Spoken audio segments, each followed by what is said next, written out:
ฉันหรือเธอไม่เห็นมันอยู่เลยบางครั้งละเลยเหมือนดังว่าไม่เคยมีตัวตนขอร้องเธอมองฉันทีนี่เป็นสิ่งที่มีจิตใจเย้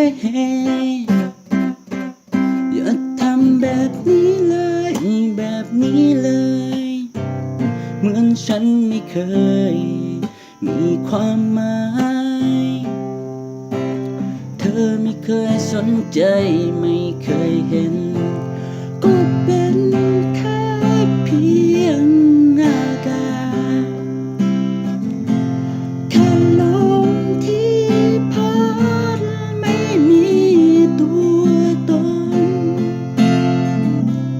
บางครั้งต้องเคลื่อนไหวเรียกร้องให้เธอสนใจกลายเป็นสายลมไปพัดเธอไปพัดใจเธอบอกว่าเย็นสบายแต่ไม่เคยมองเห็นเย้อย่าทำแบบนี้เลยแบบนี้เลยเหมือนฉันไม่เคยมีความหมาย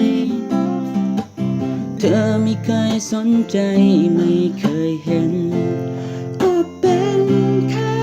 เพียงอากาศแค่ลมที่พัดไม่มีตัวตนต้องให้ฉันเต้นแรงเต้นกาหรือบ้าบอเพื่อขอให้เธอมองลงมาให้เธอรู้ว่าฉันยังมีคุณค่าเลี้ยวหันมามองกันสักครั้ง